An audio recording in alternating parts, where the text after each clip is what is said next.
اعوذ باللہ من الشیطان الرجیم بسم اللہ الرحمن الرحیم واذکروا اللہ فی ایام معدودات فمن تعجل فی یومین فلا اسم علیہ ومن تأخر فلا اسم علیہ لمن اتقى واتقوا اللہ واعلموا انکم الیہ تحشرون۔ یہ گنتی کے چند دن ہیں جو تمہیں اللہ کی یاد میں بسر کرنے چاہیے، پھر جو کوئی جلدی کر کے 2 ہی دن میں واپس آ گیا تو کوئی حرج نہیں، اور جو کچھ زیادہ ٹھہر کر پلٹا تو اس میں بھی کوئی حرج نہیں، بشرطے کہ یہ دن اس نے تقوی کے ساتھ بسر کیے ہوں۔ اللہ کی نافرمانی سے بچو اور خوب جان لو کہ ایک روز اس کے حضور میں تمہاری پیشی ہونے والی ہے۔ السلام علیکم ورحمۃ اللہ وبرکاتہ۔ آج ہم سورہ بقرہ کی آیت نمبر 203 کریں گے۔ پچھلی آیات میں ہم نے دیکھا کہ عرب لوگ حج سے فارغ ہو کر منا کے دنوں میں اپنے آباء و اجداد کو یاد کرتے، میلے لگتے اور شعر و شاعری کی محفلیں سجتے۔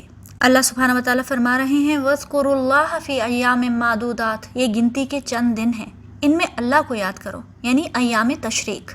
ذی الحجہ کے 11، 12 اور 13 کو ایام تشریق کہا جاتا ہے۔ ایام تشریق میں حاجی منا میں قیام کرتے ہیں اور اللہ کی یاد میں وقت گزارتے ہیں۔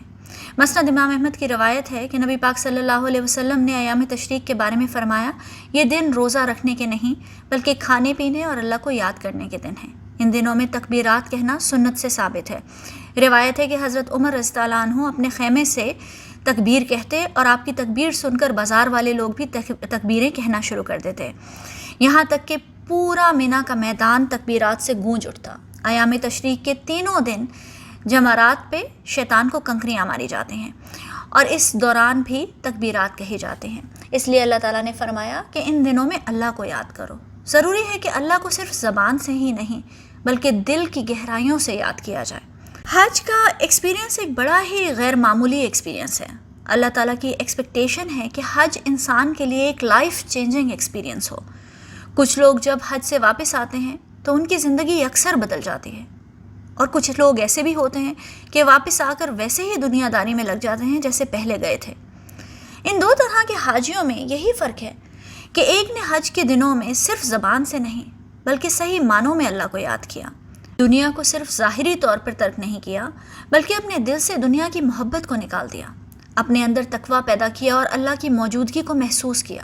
عرفات کا دن ان کے لیے صرف حج کا ایک رکن نہیں تھا بلکہ اس حقیقت کی ریئلائزیشن تھا کہ ایک دن اللہ کے پاس واپس جانا ہے۔ اسی طرح روز محشر میں ہم ایک ہی میدان میں جمع ہوں گے۔ وہ دن ایک مشکل دن ہوگا، تو میں نے اس دن کے لیے کیا تیاری کی ہے؟ صرف زبان سے تکبیرات نہیں کہیں بلکہ صحیح معنوں میں اللہ کی عظمت کو اپنے دل میں بٹھا لیا۔ جو حاجی ان ساری فیلنگز کے ساتھ حج کرے گا اس کا حج اس کے کام آ گیا۔ اور دوسرا حاجی وہ ہے کہ اس نے ظاہری طور پہ تو تمام مناسک ادا کیے، زبان سے ذکر بھی کیا اور تکبیرات بھی کہیں، لیکن اس کا دل اللہ کی یاد سے خالی رہا، تو ایسے شخص کے حج نے اسے کوئی فائدہ نہیں دیا۔ پھر اللہ تعالیٰ فرماتے ہیں فَمَن تَعَجَّلَ فِي يَوْمَيْنِ فَلَا إِثْمَ عَلَيْهِ وَمَن تَأَخَّرَ فَلَا إِثْمَ عَلَيْهِ۔ ویسے تو ایام تشریق کے 3 دن ہیں جو منا میں گزارنے ہوتے ہیں، لیکن اللہ تعالیٰ نے اجازت دی کہ اگر کوئی 2 دن میں ہی واپس جانا چاہے تو اس میں کسی قسم کا کوئی گناہ نہیں۔ حضور پاک صلی اللہ علیہ وسلم نے فرمایا منا کے 3 دن ہیں، جو جلدی کرے اور 2 دن میں ہی چلا جائے تو اس پر کوئی گناہ نہیں، اور جو دیر کرے تیسرے دن جائے تو اس پر بھی کوئی گناہ نہیں، اور یہ سنن ترمذی کی روایت ہے 889۔ پھر اللہ تعالیٰ فرماتے ہیں لمن اتقا، یعنی شرط یہ ہے کہ چاہے 2 دن منا میں گزارو یا 3 دن، لیکن تقوی کے ساتھ گزارو، اللہ کی نافرمانی سے بچو، اللہ کی یاد اور ذکر میں گزارو۔ جیسے ہم نے دیکھا کہ رمضان کے روزے رکھنے کا مین مقصد اللہ تعالیٰ نے فرمایا لعلکم تتقون، تاکہ تم تقوی اختیار کرو۔ یہاں بھی اللہ تعالیٰ فرماتے ہیں کہ حج کا اینڈ رزلٹ کیا ہونا چاہیے؟ واتقوا اللہ، اللہ کا تقوی اختیار کرو۔ اگر تم حج کے دنوں میں اپنا سب کچھ چھوڑ کر اللہ کی طرف آ سکتے ہو، احرام کی حالت میں دنیا کی بے شمار حلال چیزوں کو اللہ کی خاطر قربان کر سکتے ہو، تو اپنے گھر واپس جا کر دوبارہ حرام میں نہ پڑ جانا، دوبارہ دنیا کی چکا چوند میں گم نہ ہو جانا۔ جو حج پہ سیکھا ہے وہ یاد رکھنا، اور یاد رکھنا کہ ابھی تو تم اپنے گھر واپس چلے جاؤ گے، ابھی تو اپنی زندگی بدلنے کا ایک اور موقع ہے، لیکن وَاعْلَمُوا أَنَّكُمْ إِلَيْهِ تُحْشَرُونَ، لیکن ایک روز اس کے حضور میں تمہاری پیشی ہونے والی ہے، اور اس دن وہاں سے واپسی کا کوئی راستہ نہیں ہوگا، اس دن کوئی دوسرا موقع نہیں ملے گا۔ اس لیے انسان کو چاہیے کہ اپنے اندر تقویٰ پیدا کرے، حج کے ذریعے جو اللہ تعالیٰ نے زندگی بدلنے کا موقع دیا ہے اسے اپنے ہاتھ سے نہ گوائے۔